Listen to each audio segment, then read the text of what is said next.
Alors, on parle tout d'abord de conflits du travail pour mentionner les conflits qui ont pour sujet la relation de travail entre d'un côté les syndicats ou des groupes de salariés et de l'autre l'employeur ou parfois même l'État. Ce qui est important à mentionner, c'est que ces conflits du travail ont profondément évolué à partir de la fin du XXe siècle et notamment sous l'influence de la chute de l'affaiblissement du mouvement ouvrier qui était auparavant central dans les conflits du travail. En effet, à la fin du XXe siècle, le mouvement ouvrier s'affaiblit et ce, sous l'emprise notamment des délocalisations, de la mondialisation qui ferme les usines en France pour les ouvrir à l'étranger, notamment dans les pays émergents. D'un autre côté, on a également une désindustrialisation qui est causée non pas par la mondialisation, mais aussi et surtout, notent certains économistes, par le progrès technique, par la mécanisation, le facteur capital se substituant au facteur travail. Alors de facto, désormais, dans les catégories populaires, on note moins la présence d'ouvriers, comme tout au long du XXe siècle, mais aussi et surtout au XIXe siècle, mais on note surtout la présence d'employés qui travaillent dans les services et qui représentent le gros des catégories populaires. Enfin, notons également que l'affaiblissement du mouvement ouvrier est intrinsèquement lié à la chute électorale d'un parti important au XXe siècle, le PCF, le Parti communiste, qui s'est affaibli, notamment dès l'effondrement du bloc soviétique, et qui n'a plus le rôle de porte-parole du mouvement ouvrier. Le PCF, en encadrant les ouvriers, en les incitant à voter pour lui, à revendiquer des droits, eh bien, il encadrait les ouvriers et surtout il leur transmettait une conscience d'appartenance qui formait la dimension pour soi de la classe ouvrière au sens de Karl Marx. Cette chute du mouvement ouvrier a eu un rôle direct sur deux constats, celui de la baisse du taux de syndicalisation et celui de la baisse du nombre de grèves. Deux symptômes qui nous amènent très souvent à dresser le constat d'une raréfication des conflits du travail. Alors, cette chute du taux de syndicalisation et du nombre de grèves n'est pas liée que à l'affaiblissement du mouvement ouvrier, mais à d'autres facteurs. Par exemple, l'événement d'une société de services, de la tertiarisation, n'est pas favorable à la syndicalisation. Pourquoi? Eh bien parce que les entreprises dans le domaine des services sont très souvent des petites structures qui comportent peu de salariés. Or, on sait bien que dans les petites structures, il y a très souvent une très faible présence des syndicats. De la même façon, plein de transformations socio-économiques vécues à partir des années 80 ne sont pas favorables à la syndicalisation. Par exemple, la hausse du chômage et l'avènement du chômage de masse. En effet, du fait du chômage de masse, le salarié ne se syndicalise pas et il ne revendique pas ses droits via la grève, la manifestation, etc. Pourquoi? Eh bien parce qu'il a peur de lui aussi connaître cette situation de chômage, d'être licencié s'il revendique ses droits. De la même façon, la hausse de la précarité, des contrats précaires de type CDD, intérim, n'est pas favorable à la syndicalisation. Pourquoi? Eh bien parce que déjà pour le salarié, faire grève, par exemple, représente un énorme coût financier pour un modeste salaire. De la même façon, si le salarié est à temps partiel, il n'est pas beaucoup présent dans la structure de l'entreprise. Enfin, le salarié qui est en situation précaire ne va pas se syndiquer car il a peur que l'on ne renouvelle pas son contrat si c'est le cas et si en guise de représailles de la part de la direction. Enfin, dernier facteur qui est également important, c'est celui de la professionnalisation du syndicalisme. En effet, alors qu'auparavant, le syndicat, le représentant syndical était un salarié parmi les autres, travaillait à côté des autres salariés. Désormais, les représentants syndicaux sont des professionnels de la représentation. Ils ne sont plus présents aux côtés des autres salariés sur le terrain, ils entretiennent une moindre proximité avec ceux qui le représentent et par conséquent, cette moindre proximité a directement un rôle sur leur moindre influence, sur le fait qu'ils reçoivent moins de voix et que les salariés leur fassent moins confiance. Alors, si on dresse souvent ce constat d'une raréfication des conflits du travail, en réalité, on doit surtout parler de mutation des conflits du travail. En effet, par exemple, si les grèves sont moins présentes sur le long terme, eh bien, on constate néanmoins qu'elles peuvent ressurgir, notamment lors de pics de grève d'années référentes, durant lesquelles les syndicats, mais également le reste de la population, vont tout simplement se mettre en grève pour lutter notamment contre des réformes menées par le gouvernement. De la même façon, si par exemple les grèves chutent sur le long terme, d'autres formes de conflits du travail sont mobilisées par les salariés. Les salariés peuvent utiliser le débrayage, qui est un arrêt de travail de courte durée durant une journée de travail. De la même façon, les salariés peuvent utiliser la grève perlée, qui est le fait de ralentir volontairement le rythme du travail. Enfin, ils peuvent recourir au prud'homme pour faire valoir leurs droits dans leurs conflits qui les mènent avec leur direction. Alors, enfin, on peut également mentionner que à la fois les objets, mais également les acteurs des conflits du travail ont évolué. Les objets, pourquoi? Parce que s'ils étaient auparavant offensifs, les salariés réclamant par exemple une augmentation du salaire ou une baisse du temps de travail, désormais ces objets sont plutôt défensifs.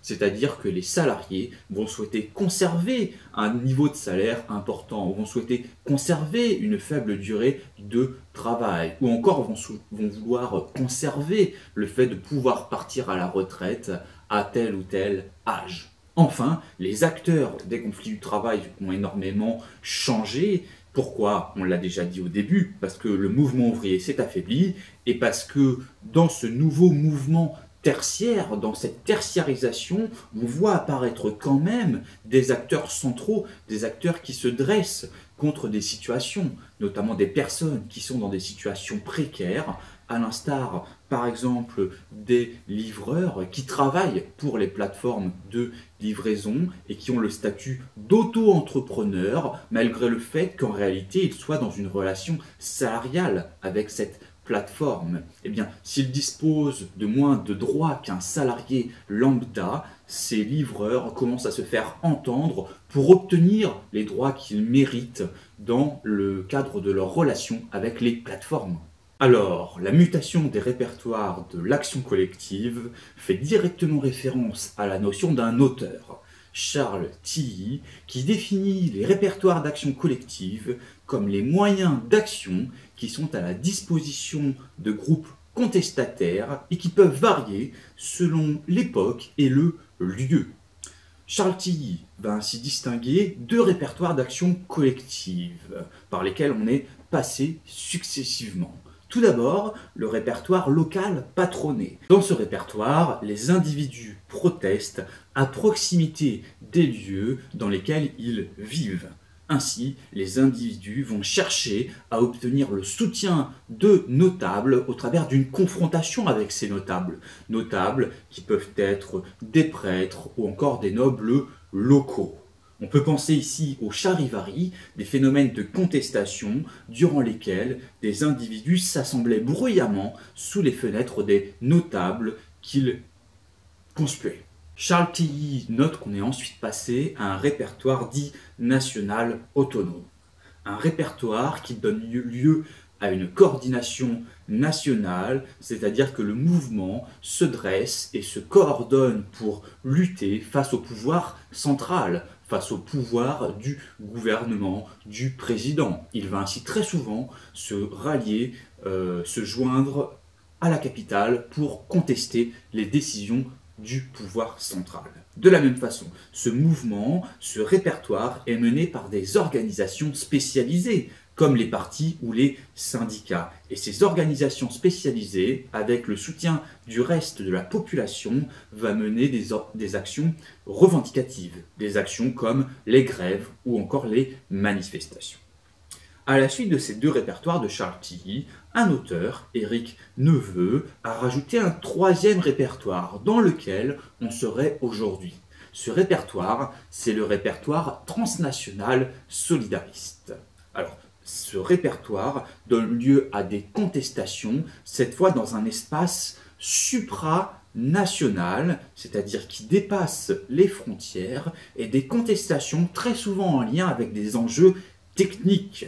et des enjeux techniques qui nécessitent de l'expertise. On peut prendre pour exemple l'écologie ou encore la mondialisation et le libre-échange. Éric Neveu rajoute que ce répertoire ne va plus privilégier l'action des partis ou des syndicats qu'il trouve trop centralisés, mais plutôt des organismes qui privilégient une organisation décentralisée, c'est-à-dire dans lesquels chacun va pouvoir jouer un rôle et qui ne vont plus déléguer toutes les décisions à des états-majors lointains, à des chefs, à des représentants politiques qui mènent l'ensemble du mouvement. On peut penser ainsi aux associations, aux ONG ou encore aux groupements comme Nuit debout, les Gilets jaunes, etc. dans lesquels chacun pouvait jouer un rôle et où la représentation ou la prise de parole n'était pas monopolisée par des porte-paroles forts, comme ce fut hier le cas au travers des syndicats et des partis, notamment au XXe siècle. En ce qui concerne les moyens d'action, Éric Neveu note que dans ce répertoire, les individus vont privilégier de nouvelles pratiques protestataires. À côté de la manifestation traditionnelle, ces individus utilisent le boycott, l'occupation de terrain, la pétition ou encore la zone à défendre, comme le montre l'exemple de Notre-Dame-des-Landes. Alors, le point commun très souvent entre les différents moyens d'action mobilisés dans ce répertoire, c'est le fait qu'ils vont chercher à capter l'attention des médias de façon spectaculaire pour ensuite capter l'attention du peuple et convertir le peuple à leurs opinions. On peut penser par exemple à un mouvement comme celui visant à protéger les individus face au sida. Dès les années 80, des associations comme ACT UP ont utilisé des mouvements, des actions spectaculaires comme celle visant à mettre un préservatif sur la Concorde, mais également beaucoup d'actions liées à de l'expertise, c'est-à-dire la publication de rapports, etc., de manière scientifique, pour devenir l'interlocuteur privilégié des pouvoirs publics et pour surtout alerter à la fois les gouvernements comme l'opinion publique de la nécessité d'agir. À la fin des années 60, un auteur, Alberto Melucci, note l'apparition de nouveaux mouvements sociaux, comme le mouvement féministe, le mouvement en faveur de l'écologie ou encore le mouvement étudiant. Des nouveaux mouvements sociaux qui ressemblent énormément aux actions décrites par Éric Neveu dans ce nouveau répertoire transnational solidariste. En effet, Alberto Melucci note par exemple que ces nouveaux mouvements sociaux ne concernent plus des partis ou des syndicats, mais des organisations décentralisées. De la même façon, Alberto Melucci note que les actions menées par ces nouveaux mouvements sociaux ne sont plus traditionnelles, de type grève, manifestation, mais plutôt des actions spectaculaires qui visent à capter les médias, comme des grèves de la faim, des sit-ins, etc., etc. Enfin, et c'est surtout là le cœur des nouveaux mouvements sociaux, eh bien Alberto Melucci note que l'objet des nouveaux mouvements sociaux n'est plus les revendications matérielles d'hier, notamment qui étaient symptomatiques du mouvement ouvrier, comme une augmentation des salaires ou une meilleure distribution des richesses, mais ces revendications sont post-matérielles, post-matérialistes, au sens d'un auteur, Ronald Inglehart. En effet, Ronald Inglehart note que les générations qui ont vécu non pas la crise de 1929, mais plutôt les 30 glorieuses, sont concernées par des revendications post-matérialistes. Ces générations cherchent à obtenir la reconnaissance d'une identité, la reconnaissance de droits spécifiques, ou encore cherchent à améliorer leur qualité de vie. Pourquoi ? Eh bien parce que par exemple les préoccupations matérielles qui étaient celles d'hier, celles par exemple des générations de la crise économique, ces préoccupations matérielles sont désormais satisfaites. Alors, notons que par exemple dans ces nouveaux mouvements sociaux, on voit l'apparition de luttes plutôt dites minoritaires. Ces luttes minoritaires sont des mouvements sociaux portés par des minorités politiques. Pour rappel, une minorité politique est un groupe de personnes susceptibles de subir des discriminations. Ainsi, dans l'actualité, on a pu voir l'apparition d'un mouvement aux États-Unis dit Black Lives Matter. Ce mouvement afro-américain avait pour but de dénoncer, de critiquer, de s'opposer à la domination des minorités raciales aux États-Unis, des minorités afro-américaines, et à lutter contre le racisme, contre la violence dont ces populations sont victimes.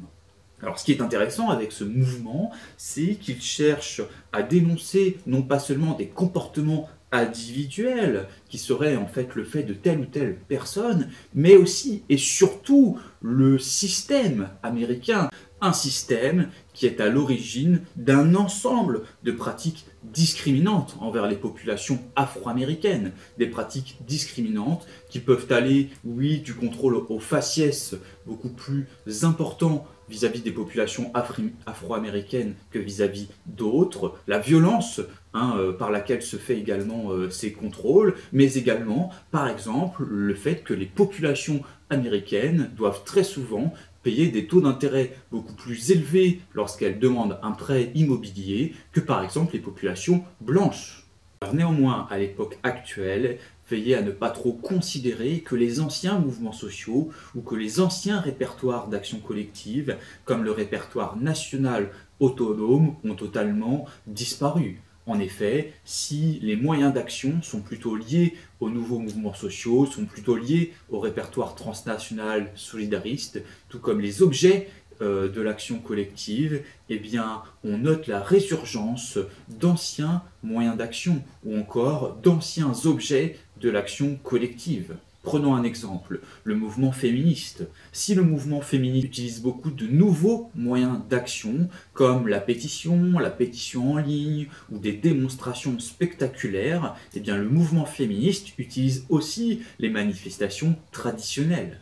De la même façon, concernant les objets de l'action collective, si les revendications post-matérialistes sont très importantes, on note aussi aujourd'hui la résurgence, et notamment depuis la crise économique et l'ère du chômage de masse, de revendications matérielles. Prenons plein d'exemples, les revendications concernant les retraites, ou encore les revendications de groupes précaires, comme les groupes de chômeurs ou de sans-papiers. Eh bien, on voit bien ici que ces revendications ne concernent pas seulement la qualité de vie ou encore les droits de minorité, mais également sont directement liés à la situation économique, comme c'était le cas avant les Trente Glorieuses, comme c'était le cas au XIXe siècle.